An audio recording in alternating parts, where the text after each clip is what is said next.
اور جن لوگوں کو یہ اللہ کے سوا پکارے ہیں وہ کوئی چیز بھی تو نہیں بنا سکتے بلکہ وہ خود بنائے جاتے ہیں. وہ تو مردہ ہیں بے جان، ان کو تو یہ بھی معلوم نہیں کہ اٹھائے کب جائیں گے. لوگو تمہارا معبود تو ایک ہی معبود ہے، سو جو لوگ آخرت پر ایمان نہیں رکھتے ان کے دل انکار کر رہے ہیں اور وہ سرکش ہو رہے ہیں. یہ جو کچھ چھپاتے ہیں اور جو ظاہر کرتے ہیں اللہ ضرور اس کو جانتا ہے، وہ سرکشوں کو ہرگز پسند نہیں کرتا. ہاں جی، اگلا بڑا کریٹیکل سوال آیا جناب. اگر حجر اسود کو چومنا سنت ہے تو اولیاء اللہ کے مزارات پر چوکھٹ چومنا کیسے غلط ہو گیا؟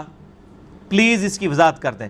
پلیز صاحب پہلے تو یہ دسو کہ تسی دو چیزاں کتھوں زمین اسمان کو ملا دیا آپ نے.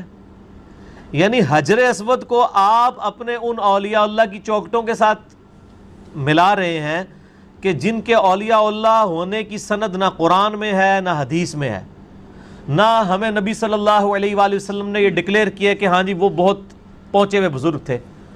حجر اسود اور اس کا کیا لینا دینا؟ ویسے پریکٹیکلی انہوں نے ہر چیزیں وہ ادھر سے ہی ڈیڈکٹ کی ہوئی ہیں. غلاف کعبہ خانہ کعبہ پہ چڑھایا جاتا تھا، صحیح بخاری میں ہے کہ نبی علیہ السلام کی بعثت سے پہلے بھی غلاف کعبہ لوگ چڑھاتے تھے، آپ نے بھی غلاف کعبہ کو کنٹینیو کیا. آج کل جو غلاف کعبہ چڑھ رہا ہے نا، جس پہ جناب کروڑوں روپے کا سونا لگ رہا ہے، یہ تو درست نہیں ہے. صرف غلاف کعبہ سمپل ہونا چاہیے. اسی کی انہوں نے نقل اتاری، قبروں کے اوپر غلاف چڑھانے شروع کر دیے چادروں کی شکل میں، مزارات اور یہ اس طرح کے سارے، یعنی اس چیز کا ڈیٹیکٹ کیا. اچھا، خانہ کعبہ شریف کا غسل شروع ہوا زمزم کے ساتھ یا عطر کے ساتھ. حالانکہ کوئی ضرورت نہیں اتنے بڑے لیول کا عطر لگانے کی، سمپل بھی دھو لیا جائے تو کافی ہے. چلیں وہ خوشبو کے لیے لگا لیتے ہیں، چلے کسی حد تک اس کا جواز نکلے گا. یہاں پہ آپ کو پتہ ہے مزارات کو غسل دیے جاتے ہیں. یہ ساری انالوجی وہاں سے لے رہے ہوتے ہیں.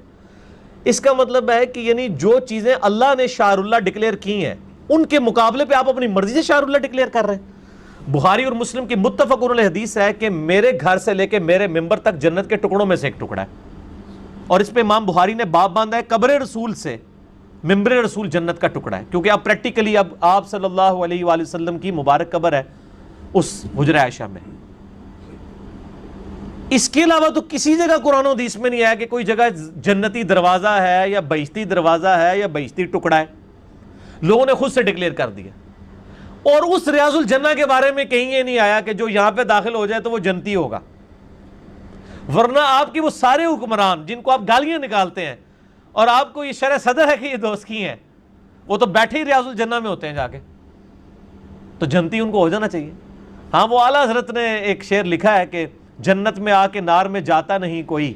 وہ کہتے ہیں جنت میں آنے کے بعد جو ایک دفعہ جنت میں داخل ہو جائے گا پھر دوزخ میں نہیں جائے گا.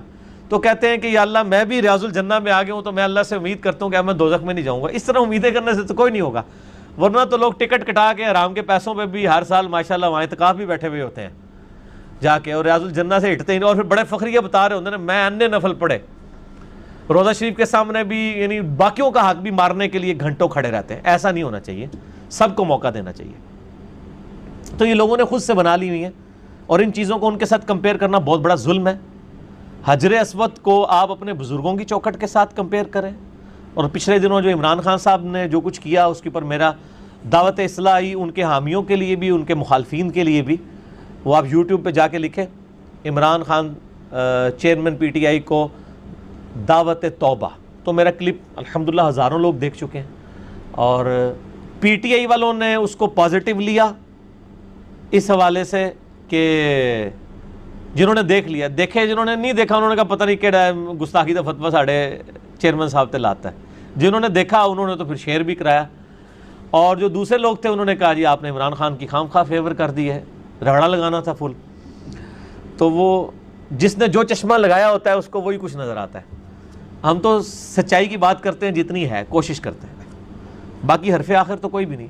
تو اس میں بھی میں نے بتایا کہ عمران خان صاحب کے چومنے کو سارے لے کے بیٹھے ہیں. ہمیں تو پہلا اعتراض ہے چوکھٹ کے آگے جھکنے پہ. تو باؤ ڈاؤن یہ اللہ کے علاوہ کسی کے لیے نہیں ہے.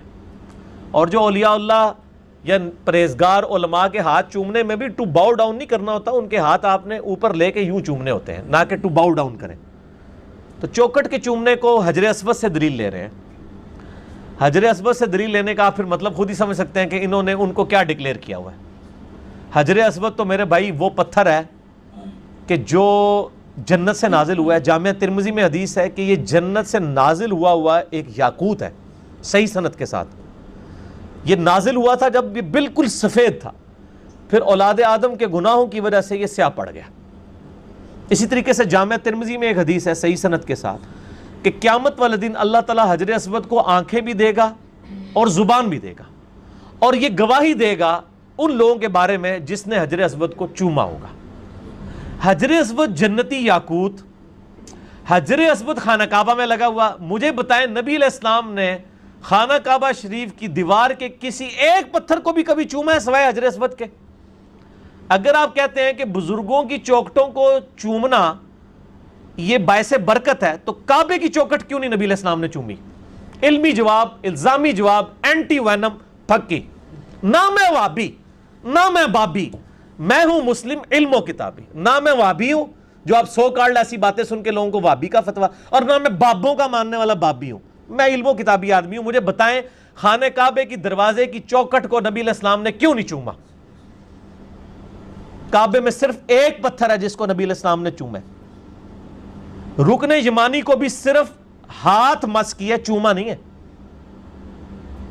اور وہ جس پتھر کو چوما وہ بھی اس دنیا کا پتھر نہیں, جنت کا یاقوت. اس کے ساتھ اپنے بزرگ بابوں کے, پاکستانیوں کے حرام اور حلال کے پیسے مکس, ناچ گانے والے جہاں پہ سارے معاملات ہو رہے ہوتے ہیں, خلاف شرع کام ہو رہے ہوتے ہیں, وہاں پہ چندے اکٹھے ہو کے جو مزارات بنائے گئے, ان کو آپ حجر اسود کے ساتھ کمپیئر کر رہے ہیں.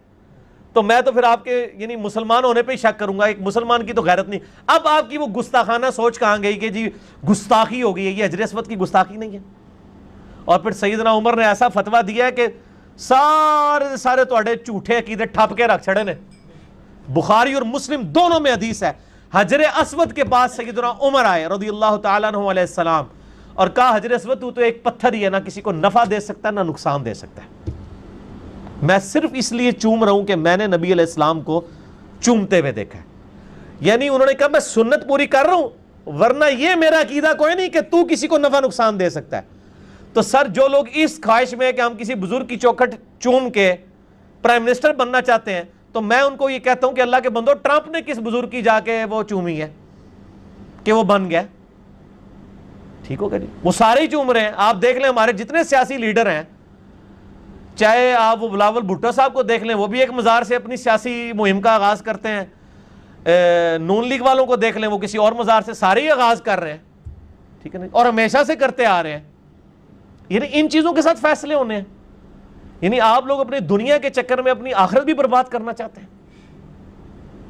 اللہ سے ڈرنا چاہیے. اور حجر اسود پہ سیدنا عمر کیا فتویٰ دے رہے ہیں, تو کسی کو نفع نقصان نہیں دے سکتا.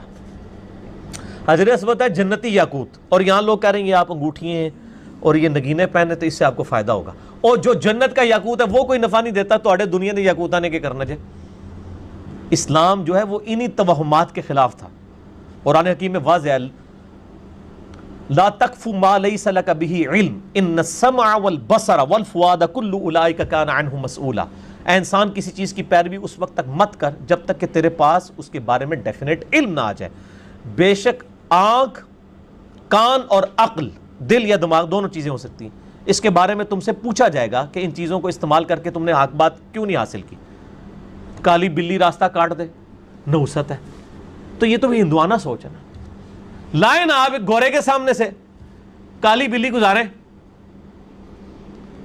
آسٹریلیا کے جتنے بہترین بیٹسمین ہیں ان کے سامنے کالی بلیاں ساری پھینکیں, پھر بھی تو چھکے مارن گے تواڈے بالراں نوں, اور تواڈے بالر پاویں 50 تعویذ بھی پا لین نا, انہوں نے پھر بھی چھکے پیڑے جے. کیا بات کر رہے ہیں؟ یعنی بالکل ہندوانہ سوچے. یعنی اسلام نے تو کہا یا ریویلڈ نالج ہو, وہی کا علم, کہ آپ کے پاس کوئی دلیل ہو, یہ ڈیفینیٹ علم ہے. کہیں اس میں لکھا ہوا ہے کہ یہ آپ نے نگینے پہننے سے یا بزرگوں کی چوکٹیں چومنے سے آپ کو کچھ ملنا ہے, تو لائیں دکھائیں. دوسرا ہے acquired knowledge, the knowledge obtained through observations and experiments is known as science.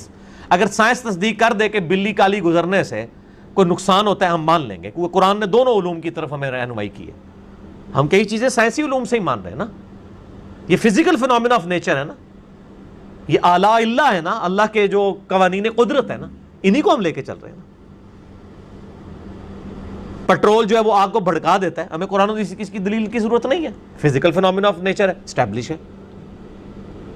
اور یہ جناب چوکٹوں کے اوپر جا کے پھر وہ کہہ رہے ہیں حجر اسود کے ساتھ, یعنی میں کہتا ہوں یار علماء کی مت کہاں ماری جاتی ہے, کن کن چیزوں کو جا کے کمپیئر کر رہے ہوتے ہیں. یعنی آپ نے مرنا نہیں, اللہ کو جان نہیں دینی. نبی صلی اللہ علیہ وآلہ وسلم کے صحاب تو یہ بات کر رہے ہیں حجر اسود تو ایک پتھر ہے, نہ کسی کو نفع دے سکتا ہے نہ نقصان, بخاری مسلم دونوں میں موجود ہے. سیدنا عمر کہتے ہیں اگر میں نبی علیہ السلام کو نہ دیکھتا تو میں کبھی نہ چومتا. اس کے آگے انہوں نے ایک وہ کہانی ایڈ کی ہوئی ہے کہ حضرت علی پاس کھڑے تھے, انہوں نے کہا کہ اے عمر یہ نفع بھی دیتا ہے اور نقصان بھی دیتا ہے, ٹھیک ہے, کہ اہل ایمان کے ایمان کی گواہی دے گا اور کافروں کے وہ دے گا.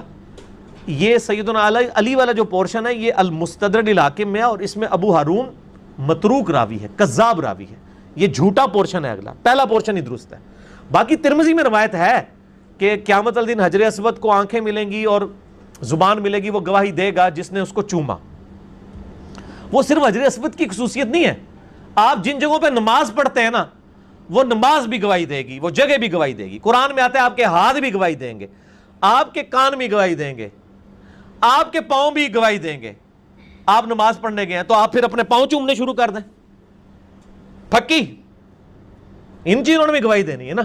اگر بزرگوں کی چوکٹوں نے گواہی دینی ہے تو پھر یہ آپ کی اپنی چیزیں ہیں, ان کو چومنا شروع کر دیں. یعنی اس طرح دین کے مسائل نہیں بنائے جاتے. اور نبی علیہ السلام شرک کے معاملے بہت سینسٹیو آپ کی اپروچ ہے, اس میں یعنی کوئی بھی چیز جو آپ کو اللہ کے مقابلے پر کسی اور در کی طرف لے جائے, نبی علیہ السلام نے اسے انڈورس نہیں کیا. مسند احمد میں صحیح سند کے ساتھ حدیث ہے, الادب المفرد کے اندر موجود ہے, صحیح سند سے امام بخاری کی کتاب میں الادب المفرد. ایک صحابی نے کہا یا رسول اللہ صلی اللہ علیہ وآلہ وسلم ما شاء اللہ وشئت, جو اللہ چاہے اور جو آپ چاہیں. آپ نے فرمایا اجعلتنی للہ ندا, کیا تو نے مجھے اللہ کے مقابلے پر کھڑا کر دی؟ قل بل ما شاء اللہ وحدہ, بلکہ کیا جو اکیلا اللہ چاہے.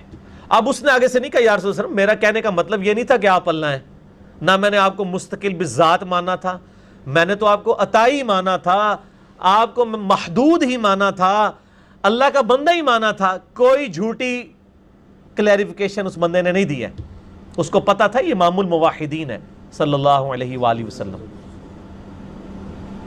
صحیح مسلم میں انٹرنیشنل نمبرنگ کے مطابق 2010 نمبر حدیث ہے, کتاب الجمعہ چیپٹر میں. ایک شخص حضور صلی اللہ علیہ وآلہ وسلم کے سامنے تقریر کر رہا ہے, اور تقریر میں کہتا ہے من یطع اللہ ورسولہ فقد رشد, جو اللہ اور اس کے رسول کی اطاعت کرے کامیاب ہو گیا. ومن یعصہما, اور جو ان دونوں کی نافرمانی کرے فقد غوا, وہ گمراہ ہو گیا. اس جملے میں کوئی خرابی ہے؟ جو اللہ اور اس کے رسول کی اطاعت کرے وہ کامیاب ہوا, جو ان دونوں کی نافرمانی کرے وہ ناکام ہو گیا. اس میں کوئی لٹریچر کی خرابی ہے, کوئی سیاق و سباق سے ہٹ کے ہے, کوئی کانٹیکسٹ کا مسئلہ ہے؟ نہیں. آپ علیہ السلام فرمایا بئس الخطیب انت, اور کتنا برا خطیب ہے تو. یہ کون شخص کہہ رہا ہے؟ وَإِنَّكَ لَعَلَىٰ خُلُقٍ عَظِيمٍ, اخلاق کے اعلیٰ ترین درجے پہ فائز شخص ہے. وہ کہہ رہے ہیں کیوں؟ اس لیے کہ آپ صلی اللہ علیہ وآلہ وسلم توحید کے معاملے میں انتہائی سینسٹیو تھے. آپ صلی اللہ علیہ وآلہ وسلم کسی کو اس حوالے سے کوئی چھوٹ دینے کے لیے تیار نہیں تھے. بئس الخطیب انت, کتنا برا خطیب ہے تو. اس نے نہیں آگے سے کہا یا رسول اللہ صلی اللہ علیہ وسلم دیکھیں میں نے پہلے کہہ لیا تھا نا جو اللہ اور اس کے رسول کی اطاعت کرے, اگر میں یہ کہہ رہا ہوں کہ ان دونوں کی تو اس میں کیا حرج ہے؟ آپ نے فرمایا یہ نہیں اس نے کہا. آپ فرمایا تو نے یہ کیوں کہا ان دونوں کی؟ تجھے کہنا چاہیے تھا وَمَن يَعْصِ اللَّهَ وَرَسُولَهُ فَقَدْ غَوَىٰ, جو اللہ اور اس کے رسول کی نافرمانی کرے وہ گمراہ. یار بات وہی تھی, لیکن اس میں خطرہ تھا کہ شرک داخل ہو سکتا ہے. ادھر آپ کو وہ جناب وہ بزرگوں کے شعر سنا رہے ہوتے ہیں, ہک ہے ہک ہے ہک ہے, جڑا ہک کی ڈو آکھے وہ کافر و مشرک ہے. ہم کہتے ہیں جڑا ڈو کی ہک آکھے وہ کافر و مشرک ہے. نبی علیہ السلام نے یہ فرمایا. اور ابو داؤد میں 1099 نمبر حدیث ہے, اسی حدیث کا آگے طریق ہے مسلم والی. آپ فرمایا قم اذهب, اٹھ ادھر سے نکل جا. یعنی اتنا آپ کا غصہ, آپ نے کہا اس ٹائم تو اپنی شکل دور کر ادھر سے. سر یہ بہت سینسٹیو مسئلہ ہے, انہوں نے بنایا ہوا تماشا. ابو داؤد ترمذی ابن ماجہ میں حدیث ہے, ابو داؤد میں ڈیٹیل کے ساتھ ہے. ایک صحابی نبی علیہ السلام کے پاس آئے, سجدے کی اجازت مانگی. دوسری روایت میں آتا ہے سجدہ کر دیا. آپ فرمایا سر اٹھا, یہ کیا کر رہا ہے؟ اس نے کہا رسول اللہ میں کوفے کے پاس ہیرا نامی ایک شہر ہے وہاں گیا تھا, وہ لوگ اپنے سردار کو سجدہ کرتے ہیں, تو میں نے کہا کہ میں بھی آپ کو سجدہ کروں. قیاس کیا, اور بھائی صحابی کا قیاس بھی ہونا وہ بھی مردود ہے اگر قرآن و سنت سے ٹکرا جائے. تم لوگ اپنے بزرگ بابوں کے قیاس لے کے بیٹھے ہوئے ہو, پھر تو میں کہوں گا نہ میں وہابی نہ میں بابی, میں ہوں مسلم علم و کتابی. آپ اپنے بزرگوں کے قیاس لے کے بیٹھے ہوئے, صحابی کا قیاس نہیں نبی علیہ السلام نے. آپ فرمایا سر اٹھا, بتا جب میں فوت ہو جاؤں گا تو میری قبر سے گزرے گا, کیا میری قبر پہ بھی سجدہ کرے گا؟ کہا یا رسول اللہ نہیں. فرمایا پھر مجھے کیوں سجدہ کر رہا ہے؟ اگر میں سجدہ جائز سمجھتا تو بیویوں سے کہتا کہ اپنے خامدوں کو سجدہ کریں اس حق کے سبب جو اللہ تعالیٰ نے ان کو دیا ہے. یعنی ان کو بھی اللہ نے اجازت نہیں دی ہے, اگر ہوتا تو ان کو ہوتا. میرے بھائی یہ بہت سینسٹیو مسئلہ ہے, اس کو مطلب لوگ تو کہتے ہیں یار کیا ہو گیا, اور میں نے دیکھا کئی علماء آئے ہیں انہوں نے پھر کلپ چڑھائے ہیں کہ جی اولیاء اللہ سے بغض ہے. میں پھر اس پہ کہتا ہوں آپ کو حجر اسود سے بغض ہے جو آپ نے یہاں پہ چوکٹیں بنا لی ہیں چومنے کے لیے. آپ کو ریاض الجنہ سے ہے جو آپ نے بہشتی دروازے بنا لیے ہیں یہاں پہ, آپ کو ریاض الجنہ سے بغض ہے. ٹھیک ہے, اور آپ دیکھ لیں وہ یعنی وہ 7 کے اندر تو انہوں نے باقاعدہ پورا حج کرواتے ہیں, انہوں نے ساری وہ رمی والی جگہ بھی بنائی ہوئی ہیں, جعلی زمزم بھی بنایا ہوا ہے, سارا کچھ بنایا ہوا ہے. ٹھیک ہے نا, تو پھر ہم یہ اصل تو مسئلہ یہ ہے آپ نے عوام کو کہیں لگا دیا, آپ بزرگوں کے رونے رو رہے. اللہ کے بندو, ان بزرگوں کی کوئی اللہ نے سند نازل نہیں کی, اگر سند بھی نازل ہو تو یہ معاملات تو نہیں ہوں گے. ٹھیک ہے نا جی, اور پھر جعلی روایتیں لا کے پیش کرتے ہیں, اور جو ہر جگہ کو جعلی روایتیں جمع ہے نا وہ جمع کر کے تو وہ پیش کرنا شروع کر دیتے ہیں. اور وہ جعلی روایتیں ہوتی بھی صرف نبی علیہ السلام کی ذات سے ریلیٹڈ ہیں, ان کے تبرکات سے ریلیٹڈ. ٹھیک ہے نا جی, وہ تو ہم آلریڈی جو بخاری مسلم میں مانتے ہیں. صحیح بخاری میں نبی علیہ السلام کی وفات کے بعد ام سلمہ نے ایک کرتا نکالا اور فرمایا ہم اس کا 52 مریضوں کو شفا کے لیے پلاتے ہیں. صحیح مسلم میں آتا ہے کہ ایک بال مبارک تھا وہ نکالا گیا, وہ مریضوں کو 52 کے لیے دیا جاتا تھا. تو نبی علیہ السلام کے تبرکات سے میرے بھائی آپ اپنے بزرگ بابوں کے تبرکات کس طرح ثابت کر رہے ہیں؟ ان کی کون سی سند نازل ہوئی ہے؟ کیا سیدنا ابوبکر صدیق نے اپنے کبھی کرتے کا 52 کسی کو پلایا ہے؟ یا انہوں نے کہا ہو کہ میری وفات کے بعد میری چوکھٹ کو آ کے چومنا؟ تو آپ میرے بھائی اپنے لوکل بابے کہاں لے کے بیٹھے ہوئے ہیں, اللہ سے ڈر جائیں. ٹھیک ہے نا جی, اور باقی ہم تو وہ ٹیکنیکل گفتگو نہیں کرنا چاہتے کہ جن لوگوں کے بارے میں آپ نے بزرگی کلیم کی ہوئی ہے نا, ان کے تعارف کے اوپر جو کتابیں ہمیں ان کی ملتی ہیں اس میں تو وہ عقیدے لکھے ہوئے ہیں جو کہ مطلب قرآن و سنت کے 100% منافی ہیں, اور اسلام کا دور دور تک ان سے کوئی تعلق نہیں ہے. ہم تو ان کاموں میں نہیں اب پڑھنا چاہتے, ہم تو اس طرف بھی چل پڑیں گے. تو اس لیے اللہ سے ڈریں اور قرآن و سنت کی تعلیمات کے اوپر عمل کریں.